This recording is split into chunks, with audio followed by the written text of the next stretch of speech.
Friends, one of the features of IFA Galaxy's Knowledge Summit is to get collective intelligence through a group discussion. And we're going to have that again this year. This year, we're going to have a very interesting topic. The topic is return a factor of risk management or portfolio construct? And it's a topic that's worthy of being debated. And to moderate such an important topic, we have another celebrity among us, none other than Shyam Shekar, a dear friend of mine from school days. Shyam is well sought after by all the media. You turn the TV, you turn the Economic Times, Shyam is right there in a very prolific Twitter handle that Shyam has. His advice and knowledge is sought after by one and all. Shyam runs ithought, another respected investment advisory firm. And Shyam is the star today who's going to moderate our group discussion. The floor is yours, Shyam. Over to you. Friends, welcome to this very interesting panel discussion. The topic we have is return is a factor of risk management or portfolio construction. Increasingly, when we look at an actively managed fund, we are very much wanting to see portfolio construction, and we want to see excellence in how stocks are picked. And that gives us the confidence to invest in active funds. We also want to see something unique,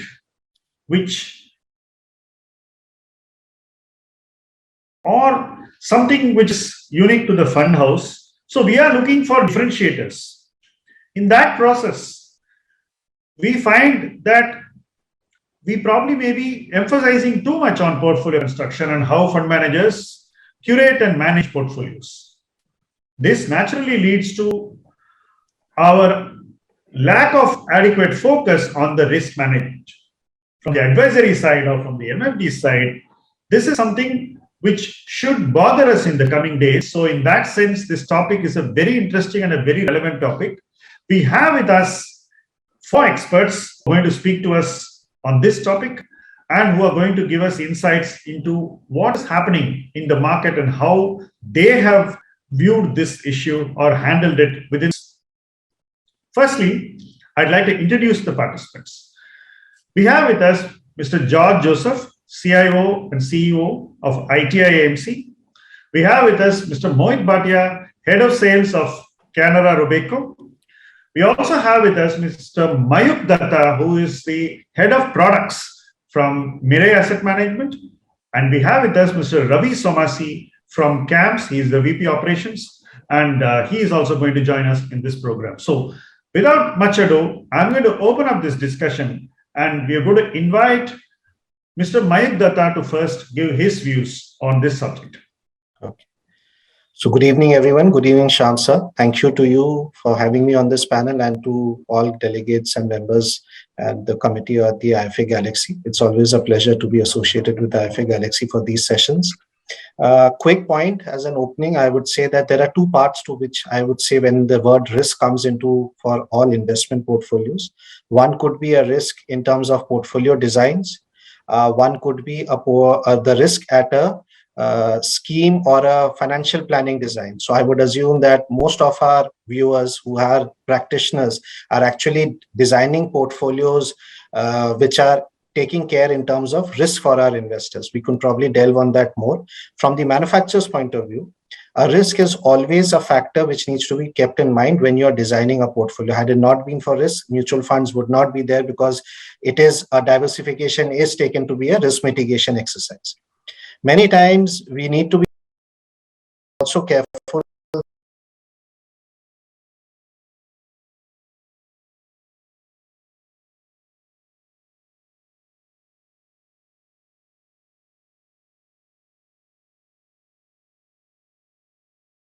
mitigation by not only market cap definition, but actually there is risk mitigation by portfolio design, and that's where that sort of a product comes in. So those would be my opening statements to talk about 2 different parts when the audience can look at risk. their own design when they create portfolio for investors, and when as manufacturers we create the portfolios. So you are mute.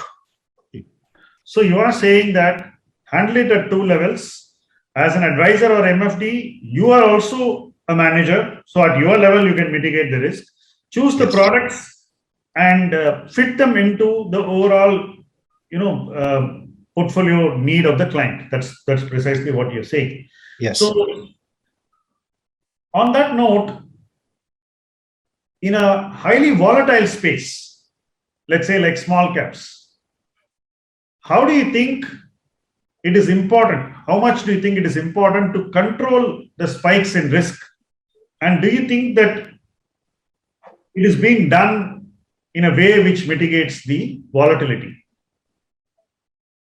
So I would say that in that sense, in small caps, all small caps fund are same because they would be investing from the 251st company onwards. So in that sense, most of the portfolios, the investable universe is constant for everybody.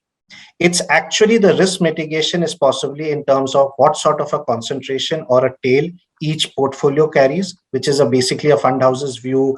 Their sizing up is a big issue. There is a liquidity dearth when it comes to the small cap universe. So the size of the fund, the sizing of portfolio, number of stocks definitely makes a sense.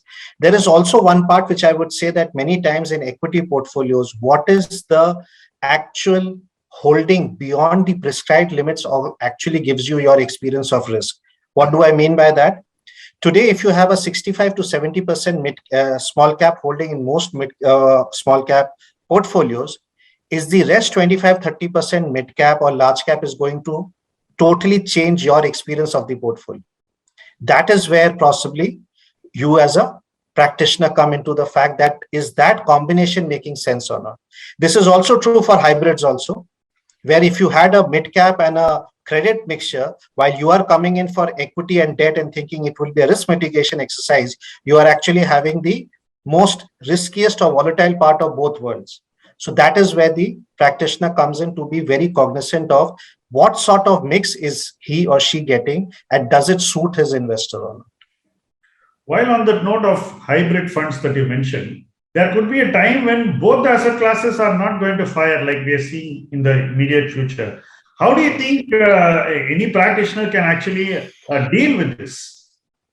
I think it's very important to understand that in a hybrid space, when an investor comes in, he or she is anyway saying that I am not okay with the volatility. There is a reason why they would have come for it. Or it could be also for an investor who's looking for a one-stop solution.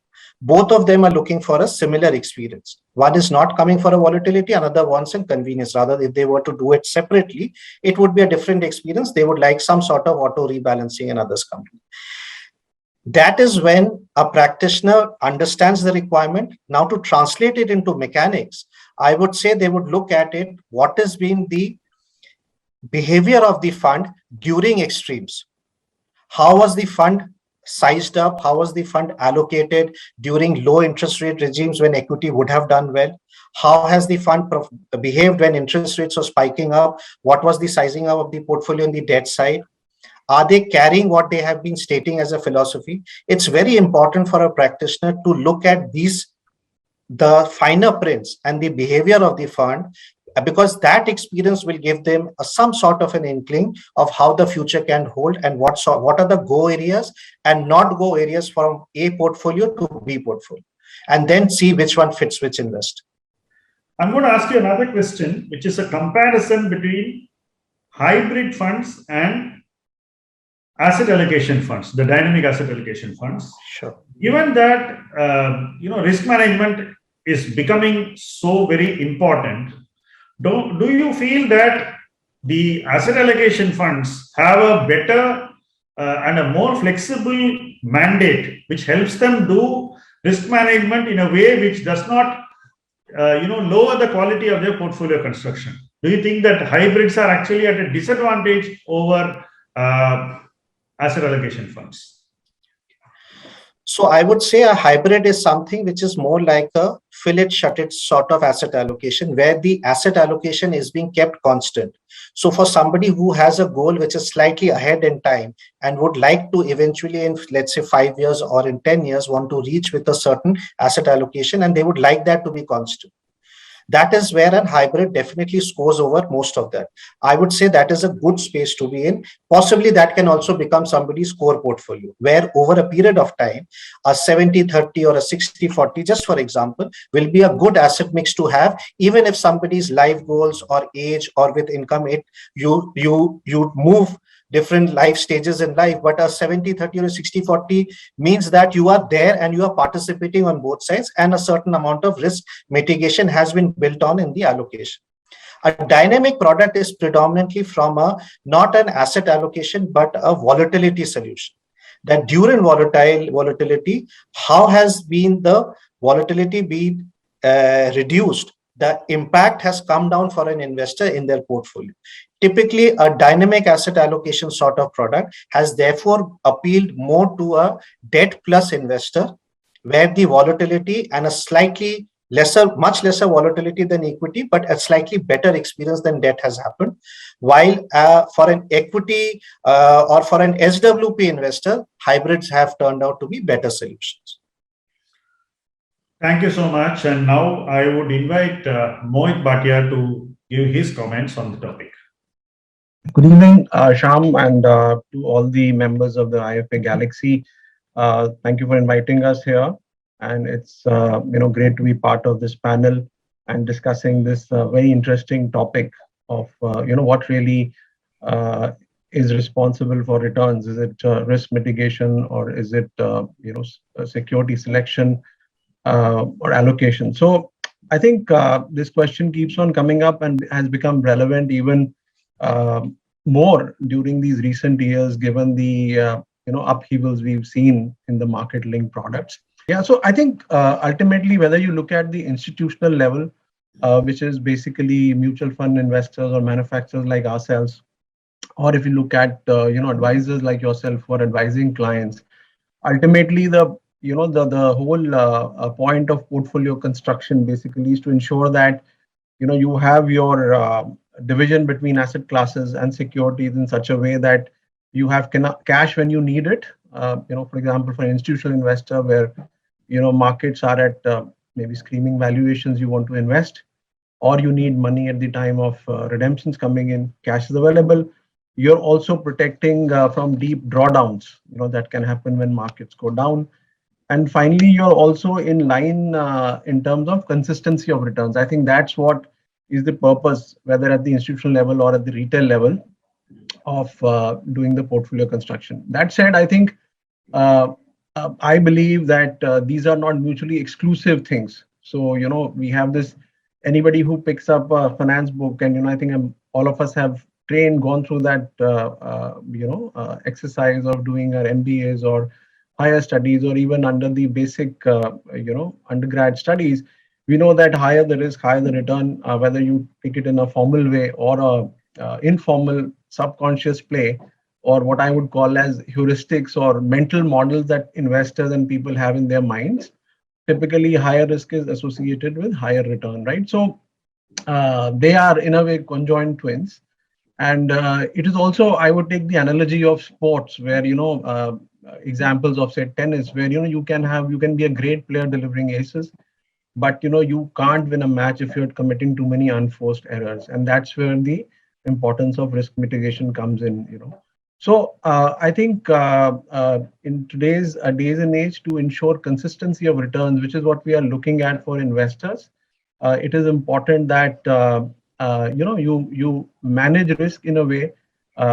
It is outlined in the scheme objectives, and Mayukh pointed about earlier in his discussion on scheme objectives, and how today in a great move by SEBI to categorize schemes, and therefore have a very clear classification amongst various products that are available in the market from various mutual fund manufacturers, right? So that brings about clarity, where the scheme objective specifies as to what is the kind of risk levels you can take, right?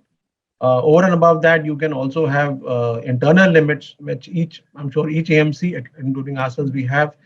So, that dictates what kind of risk you can take in a portfolio, and the portfolio construction, therefore, also results in a way from the kind of level of risk you can take.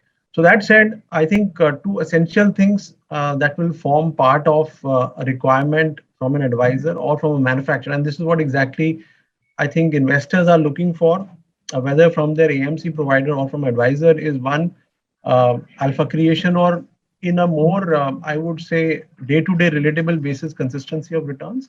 And second, a control on deep drawdowns. So, without kind of going in for a detailed research, I think we can, uh, there'll be enough and more votaries for investors or distributors who vote for consistency of returns rather than too much of variability, or a season of great returns followed by a few seasons of declines. So I would say that both these things are essential today. And as I mentioned, these are to me co-joint twins, where you have both need to be kept in mind and be designed in line with what is the scheme objective, right? Just to add here, so I would also refer to, because the topic is quite interesting and, detailed when you said return is a factor of risk management or portfolio construction. So, I would also refer to this study which was done in 2000 as a follow-up study to the very famous 1986 study on asset allocation and is it responsible for return. So that's one of the investment maxims that we've all grown up on. But, I think it's important to understand the nuances there. So, for example, a lot of people believe that asset allocation explains, 90% of the return. So, well, that's not true. It explains the standard deviation of returns in a portfolio, which means the risk inherent in a portfolio versus itself, what it promised, is explained by asset allocation.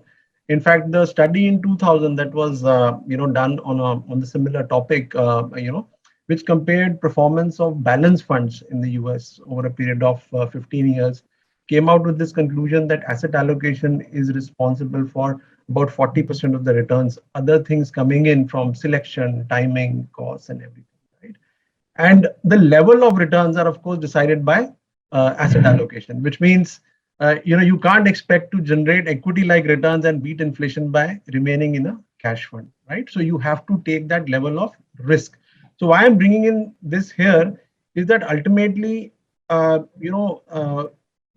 the level of risk gets decided in a fantastic way in our mutual fund industry, where the scheme objective tells you that, okay, this is the kind of risk level that is inherent in this asset allocation, and hence you will basically construct portfolios around it, right? Also taking a moment to address one of the things that you had mentioned and asked Mayukh also. Yes, I think in areas of mid-cap stocks, small cap stocks, also true for fixed income securities, I think it is very important to manage the concentration and liquidity risk. So each company, each AMC has, some of these, I would say, rules which are kind of inbuilt over and above what the regulations kind of provide for. But yes, I think specifically when addressing mid-cap and small-cap portfolios in a product like mutual fund, where investors from all segments of the country, all levels of income, all levels of demographics come in, it's important to make sure that the concentration and liquidity risk are very well managed. So, that's a slightly detailed part on the first question that you had.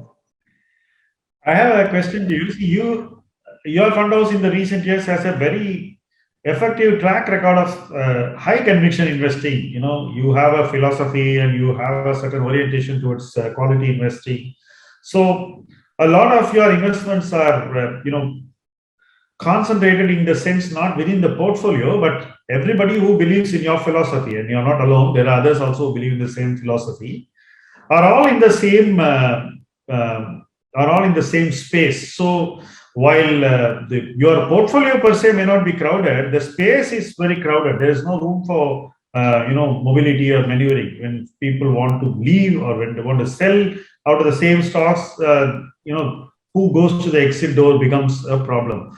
How do you ensure that your portfolio construction is resilient to somebody else who believes in your set of stocks actually selling aggressively? How do you respond to that? Because we are now facing that test right now as we speak. So how are you going to keep the portfolio construction resilient to the risk management of your peers? Let's say somebody else who has the same philosophy as you has a redemption, or he has to sell on behalf of his clients. So suddenly what happens is these companies which are very, very resilient in valuation look vulnerable. Like today, a colleague of mine was pointing out that the trade is 0.5% of the market cap of a company, but the stock has fallen 6%. So he's asking why this has happened. And the answer is very simple. The answer is that you are as good as the most vulnerable investor in your camp. So given that the quality camp has become very, very crowded, how do you deal with this risk? Yeah.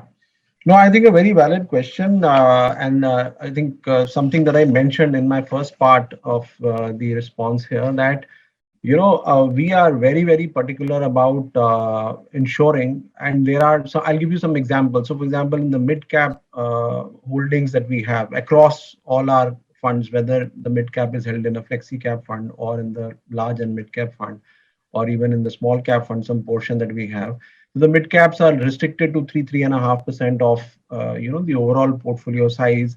We also make sure that even if there is a passive breach, as in these stocks appreciate in value, it is brought down to a level which is within these limits. And then secondly, in the small cap space, which again becomes you have enough examples where liquidity truly dries up.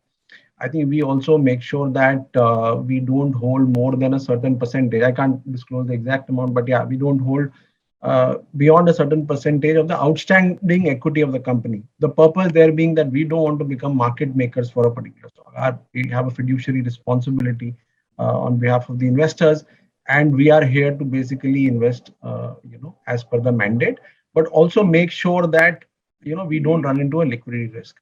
In addition to that, we also make sure that the average trading volumes on a rolling basis over a certain period of time are monitored on a day-to-day basis, right? So this ensures that if we spot a fall in trading volume, the holding is again linked to that. Again, not possible to discuss the exact ratios here, but yes, if we see, the basic rule here is if we see falling trading volumes on a rolling basis, we make sure that we are cutting down position in those stocks, which may look qualitatively great. So that's the risk management element that comes into play when we are managing these. And besides this, I think on the large cap side, there seems to be sufficient liquidity given that there is a very large number of players in the market. And we don't foresee any situation like that in the large cap space. But yes, of course, you have the regulatory limits which ensure that each and every security doesn't, or any of the security doesn't go beyond a certain permissible limit. Yeah. So. So basically, what I would say is that we are on the other end, that we don't believe in concentrated portfolios except for the focused equity fund that we have. If you see all our holdings, all our schemes, you will see very diversified portfolios. A flexi cap would have maybe 55, 60 stocks. Small cap will have similar number of, 55, 60 stocks. The idea there being that, you don't want to venture into a space where you're unable to move out of that, because these are open-ended funds. And so one of the pillars that we follow as part of our investment philosophy is to ensure that the NAV really reflects the underlying value or realizable value of the securities. I think that's one thing that we keep in mind in terms of pillars, both on the fixed income side and the equity side. Yeah. Thank you, Mohit. I'm going to ask our third guest something very different. We have with us Mr. Ravi Somasi, VP Operations of CAMS. Ravi, why don't you tell us what you have observed in the last couple of years during the COVID phase about what is happening with investors, what is happening with their behavior, and what your data and your insights are telling you. Over to you, Ravi.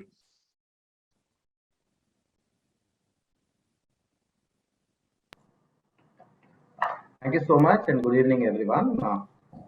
At the outset, I would like to congratulate all the MFDs, all the distributors for adapting to the new normal during the COVID period, number one. And number two, they always ensure that the investors are serviced well. It has become a new normal, but yes, even before the COVID phase also, we had two trends, if we can see. One, the gradually the penetration into mutual fund industry or the investments that are coming into mutual fund industries were on the growth path. And two, the mega trend of the digital mega trend. These are the two things. So if we flip the discussion topic, say return is a factor of risk management or portfolio management. If we see and relate the return to the mutual fund distributor's return, that is his own commission, and the investor service. So we have been seeing the trend of more money and more investors getting into mutual fund industry over the past few years, even before the COVID, and the digital mega trend.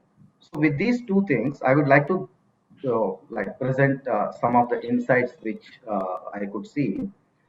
Looking at the first trend, that is preference to mutual fund products or mutual fund category, it has been on the uptrend thanks to the mutual fund distributors who have been putting tremendous efforts to getting new investors to the mutual fund industry. The individual investor AUM had, actually has been outpacing the institutional AUM, the growth particularly. Retail and HNI together is much higher than institutional. SIPs have grown tremendously in the last few years, and of course, industry currently has over 5 crore SIPs, out of which almost like 2.2 or over 2 crores got added in the current financial year itself. Some of things, even if we see the paper and paperless, that is the digital mode, if we see the paper mode, which was at a higher percentage, has come down to almost like 20%, and everything now is happening through non-paper mode. B30, particularly the AUM, if we see, it has doubled or more than that in the last 2 years. If we look at the opportunities, so where the opportunities lie actually, if we look at the opportunities for the distributors and for the industry, mutual funds, in spite of whatever growth we had seen in the past years, it is still an under-penetrated category. There is a tremendous headroom available. We have only little over 3 crores of investors as on today, whereas we have about 50 crore PANs in the country.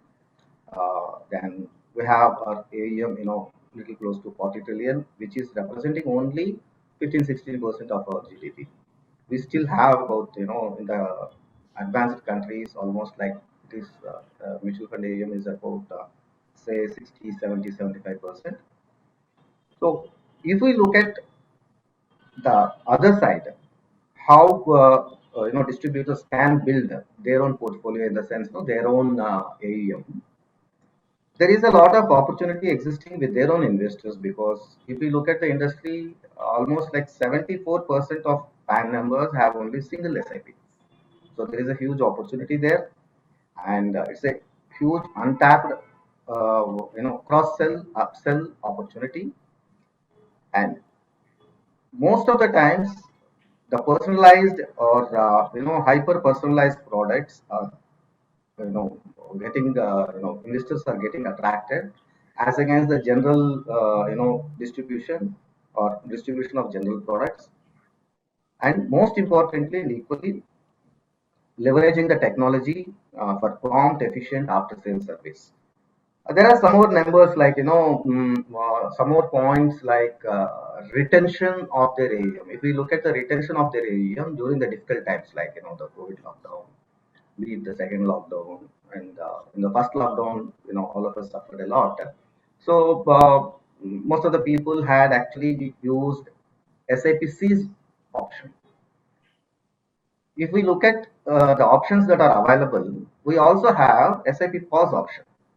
So distributors can go back to the investors and educate them. Yes, it's a different time. We understand. You need not cease your SIP, but you can, pass your SIP as long as you want. That is one. And if we look at the SIP growth, SIP has become a new, what is it called, growth, a new mode for distributors as well as all others in the market. It has been contributing a lot. They have grown by 92% as compared to the previous years. And if we see SIP via digital and non-paper has increased to 80% from 20%. So this is few points around the SIP route and leveraging the SIP pass against SIPCs, and you can build few other ideas with these clues so that you can retain your AUM intact, or you can it can go under pass for some time, but yes, definitely it will come back. So that is one. And if we look at on the technology thing, the growing trend, the digital mega trend, if we see, we have the technologies like connective technologies, the security tools, and digitized processes. So if we look at the connective tools, we have video conferencing, chatting, co-browsing that allow the advisor and investor to build a trusted relationship, because nowadays we can't go, the distributor cannot go to the investor's place, or investor cannot come to the distributor place. So the co-browsing technologies and the video chat conferencing and all those things will work. The security tools like secure email and e-signature, voice identification, facial recognition, whatnot, we have everything in a mobile phone nowadays. Then digitize the processes. Of course, we all of us, the AMCs, RTAs, and everybody, they are building the digitized process. Even for the complex things like bank mandate and all, we have built much before the pandemic period itself. So these are some of the things around which they can look at. If we see the new investors that are coming, the paper, if you look at year 2019, 53% or 54% was through paper, and 47 was through digital.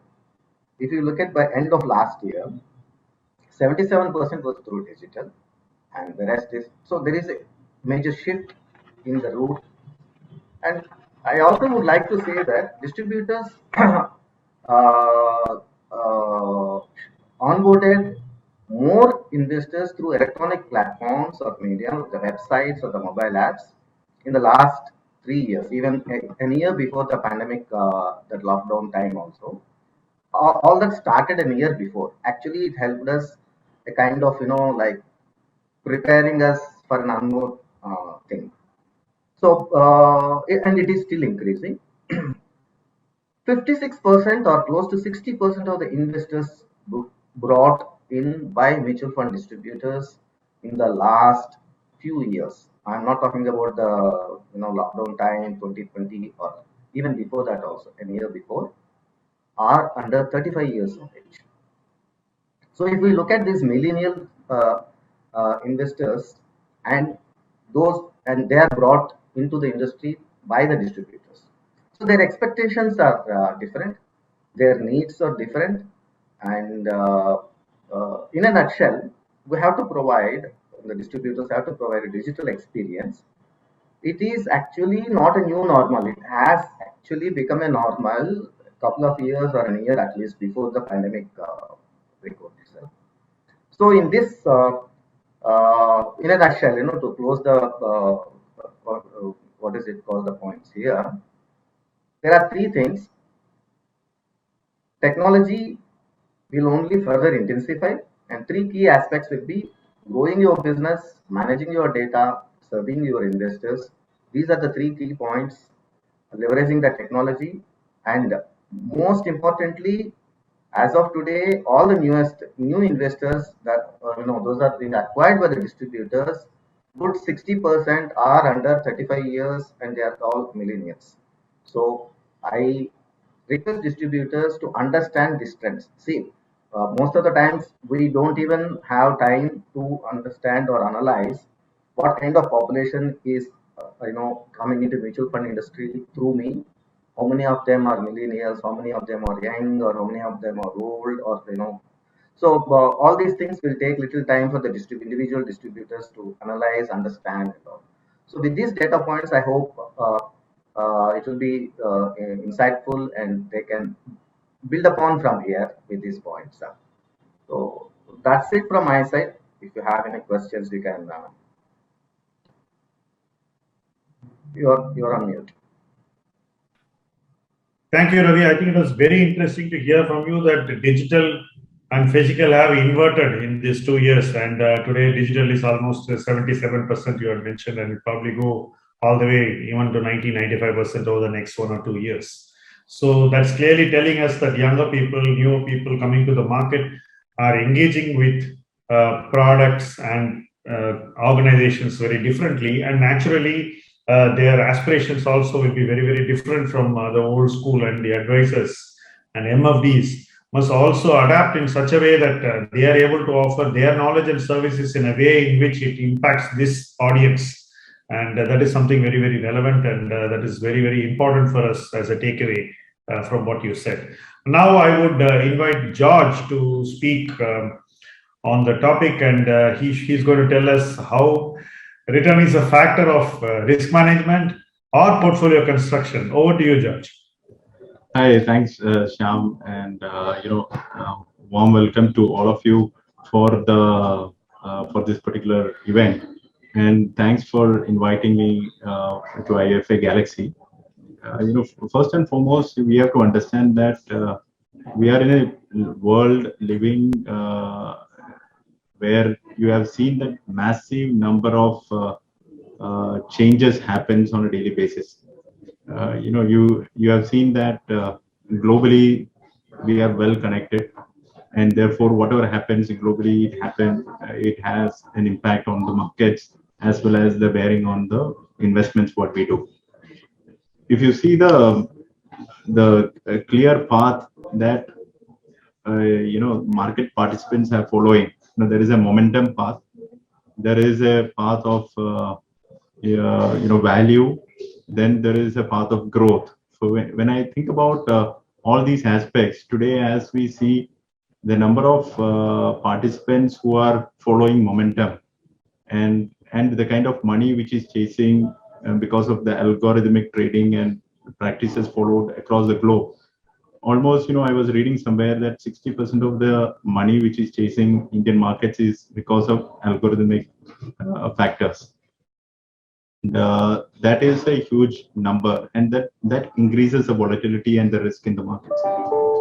So these are all not human brains which is working behind it. It is machines working behind it, and there are certain set algorithms which works and hits the market at different points in time. And if it is a momentum algorithm which is working, and which is predominantly most of the algorithms are linked to momentum, you will see that the volatility increases. So 15 days we have seen 40% correction in the market in March 2020, and in my view that kind of situation is going to increase substantially as we move forward. We could see a day that 10 days market correcting 40% also. So this was not the game previously. So therefore the volatility has increased. Volatility is nothing but risk. And when you think about the portfolio construction from this perspective and to generate returns in the whole scheme of things, you need to think away from the crowd, and you have to create a portfolios accordingly, and you have to deal with underperformance and outperformance at different points in time. Many times markets go through exuberance and market goes through extreme pessimism, and it's like a pendulum swinging from one side to the other, and that will keep happening. During this phase, how do you create a portfolio and how the risk can be managed? So according to me, and what we have thought through at ITA Mutual Fund is that we have set up certain basic fundamental rules which will help us to think about the businesses, and which has helped me in my career of investing for the last 30 years. What has worked for me and where I have blown up my money also. So thinking from those aspects, we have put a very simple 3-letter word, philosophy, we said that, what we believe in, we have to put it across. That is, we call it as SQL. So S stands for margin of safety. For whatever you buy, you have to buy it cheap. That is as simple as that. Q is quality. Quality of the business is subjective to each and every person. The quality is in the eyes of the beholder. But nevertheless, the quality can be very, substantiated on various parameters. Maybe good business model, the company which is able to generate and create cash and grow the business, and also it can be, run by very strong management. So various aspects goes into the quality curve, and how they have dealt with capital allocation over a period of time. All these things talks about the quality aspects. And then the low leverage. So L is for low leverage, which is nothing but, if the company is highly indebted and it is having huge amount of debt in the books, then the company can actually go bankrupt any day, because the corona can come, and you can see that, suddenly Ukraine war can happen, and these things are not in the control of the company. The commodity prices can go through the roof, and the inflation go out of hand. Then the company which is indebted is definitely in trouble. So business cycles is becoming shorter, and during these business cycles, companies can go bankrupt, and we have seen some of the telecom companies going bankrupt, or at the verge of bankruptcy and things like that. So if you have more debt, that's a problem. So these three things is, basically we believe in, and we have put it as a philosophy which helps in our entire risk management process. So we think from the same lens, we look at the debt market also. Debt also, if you say, if it is safety is important, and quality is important, and liquidity is important. Instead of leverage, we have turned it up to liquidity. So we said that SQL is important in bond market also, and debt market also. And we have seen irrational exuberance, as I mentioned earlier, in the markets, and which has been heightened because of these kind of market participants coming in, and the policies keep changing. Suddenly you will say, the policies coming from SEBI as well as AMFI and various other bodies suddenly changes the entire paradigm of investing also, especially from the mutual fund perspective. So suddenly you change the T+1 settlement to T+2 settlement to T+1, and it has its own impact. And you say that the margin requirements in the market is 50% instead of 20%. Suddenly there is an impact. So all these things adds to the complications and the volatility. So what we believe is, we need to have a stringent risk management framework, within the company, within the fund, when we are running different schemes, because each scheme has a mandate defined by SEBI, and adhering to the mandate, we need to have certain principles to be followed over and above the broad principles of what we said. So every product, we have a mechanism to control the quality curve, control the safety net, and also control the leverage. So we have decided that this is something which is inherent to our investment philosophy as a fund house, and let's look at each product wise also, that is followed or not. Now product wise, when we are following, we have defined the mix between the safety, quality, and leverage. What mix each fund should have, and what is a quality curve? Now if I say, for example, quality perspective, there are 1,500 stocks listed in the market. We defined it as a A, B, C, D category of stocks, based on certain fundamental parameters on which you define, saying that this is A category stocks, this is B category, looking at the history and looking at various aspects. So we have identified some 50 odd parameters on which we define these matrices, and then say that these are all different categories of stocks falling in in A, B, C, D. Now that A, B, C, D mix is defined between the schemes. So that itself controls the risk. Now portfolio construction, for when you are talking, the topic is about portfolio construction. I thought I'll just give a flavor of how we look at the portfolio construction. We have ABCD metrics. We have a quarterly rating metrics for the companies, how the business are doing well in the marketplace. Thirdly, we look at the overall overarching investment philosophy, SQL, in place. all put together, then beyond that, the SEBI limits of how much percentage exposure you can have in the group and stocks are very much in place. All put together, I think it is a fairly robust system, which you need to have to adhere to the market situation. Now we have to understand that markets are, volatile because of the market participants' emotional challenges, right? So suddenly market will become happy and suddenly market will become sad. So in this kind of environment, the risk on risk off happens in the equity market as well as debt market very often, and it is increasingly becoming, risk on risk off, that phases are coming very fast and furious also. So how you deal with that kind of situations? So every company has to, in my view, has to adopt to certain principles what they believe in, and set up certain processes so that you can circumvent these kind of environment very smoothly and ride through the volatile thing, then finally create a very robust portfolio. If you do this way over a period of time, maybe 1 year you might be a sharp underperformer, but at the same time over a period of 3 year, 5 year, 10 year, based on our analysis, it suggests that you can be a clear winner without risk, no return. And without, when you take risk, there is a chance of going wrong and going underperforming when exuberant period. Just to take an example, in the recent past, the IT sector was going through the roof, right? It was a 10-year high valuations the sector is running. People didn't want to leave IT sector. They're saying that growth is happening, that is happening. There are so many things which is in favor. But suddenly what happened in last 2 months, the stocks have corrected almost 20% in no time, right? And that can, and still I believe that there's a humongous froth left in the sector. And looking at the prospects, people jump into it, and there is a herd mentality which is very much seen for 4 months. You have to be away from the sector. How calibrated way you move away from the sector is important, to make money in the long term. But the problem is that the entire chasing of returns concept, which is very much there in the market, specifically for mutual funds, daily return, weekly return, monthly return, that concept itself takes the risk paradigm to a different level. When I look at some of the small cap category, that is a very risky category. It's like playing with fire.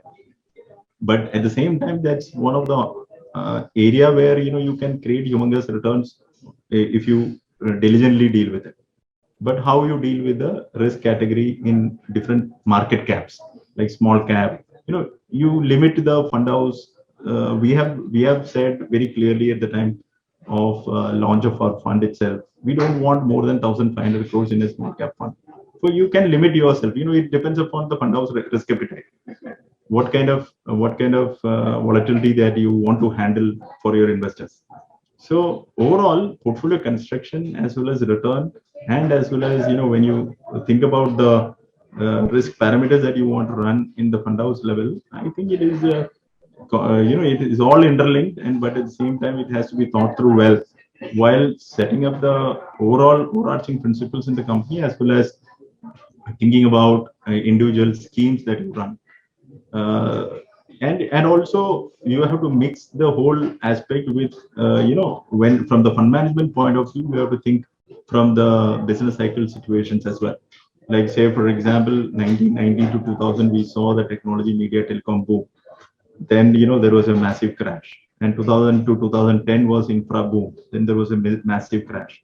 And 2010 to 2020 was a consumer centric businesses boom. Now that has its own way of playing out. For you to think of what will work the next 10 years. So some sort of macro thinking plus the cyclical business cycle reversal or the trend reversal aspect you have to think through, and what can work. For every decade it can be very different. So thinking from that perspective also is important from the managing the overall risk framework for the organization. This is what I want to talk about.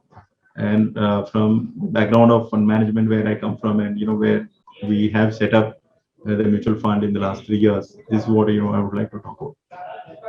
Thank you, George. I'm going to come back to you with some questions, but firstly, the first question is related to what I think is very, very successful in the last 5 to 10 years in the AMC business, and also for the IFAs and MFDs, that is curation of conservatively managed products. I think the products which are conservatively managed have done extremely well, and I'm sure that we have 3 AMCs here.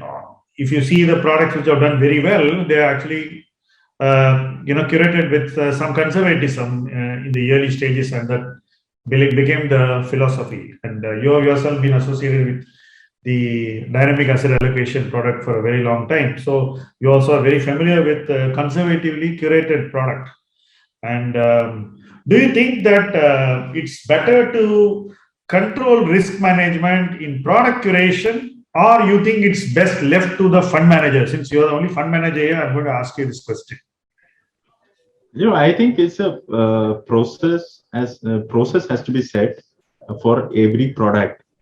How will you manage the risk in that product, and and also the portfolio construction part. So if you have an overarching principle at a fund house level, so that you will not run behind fintech when they're everyone is talking about fintech. And if you see that the largest insurance company is coming with IPO, then you think that insurance, whether it is getting beat out. So these thinking will automatically help you to curate yourself at a fund house level. But product level, I think definitely there is thinking required. Fund manager can work in that ambit, and he has to align with that ambit what you have said, and say that when I mentioned that for example, I'm just taking an example like a multi-cap category of funds. If I say that the A, B, C, D rating that I give for different stocks, and it is a well thought out, debated mechanism at which we said that we'll rank the we'll say that the companies are in these categories. Now I can define a mix of A, B, C, and D for multi-cap, so that automatically the fund manager will think, if I say A and B together should be 80%, then if he's selling 5%, he's at already A and B together is at 80% in the fund. And if he's selling 5% from the fund, he has to think that I have to buy an A and B category stock only to reach 80%, right? So he will not directly go to D category. So that way, the controlling of through a process is required for the fund or a scheme as a product level. But at the same time, fund manager also has his own abilities of deciding what works best, and within the ambit how to perform. So I think it is important to control at the product level also, and some leeway definitely you have to give to the fund manager to think. So I am only saying that A and B should be this much, and I'm not saying that which sector he has to pick. I got your point. I think you have added one more layer to what I said, and you have said that the process curation will also control the product very effectively. And I have seen that in the products of several companies, and it was a pleasure to talk to all of you who have such principles incorporated in your products and what you offer, both the MFD fraternity, the advisor fraternity, and the do-it-yourself investor. So in that sense, you've all been offering a much wider gamut of products, and these products come with superior processes, and naturally they are better placed to offer risk management on a sustained basis. I'd like to especially thank Ravi for giving us insights on what is happening in the industry, and it was a pleasure moderating this session. Thank you very much, and have a nice evening. Thank you. Thank you very much. Thank you. Thank you, Shyam sir. Thank you, everyone. Have a nice week. Yeah.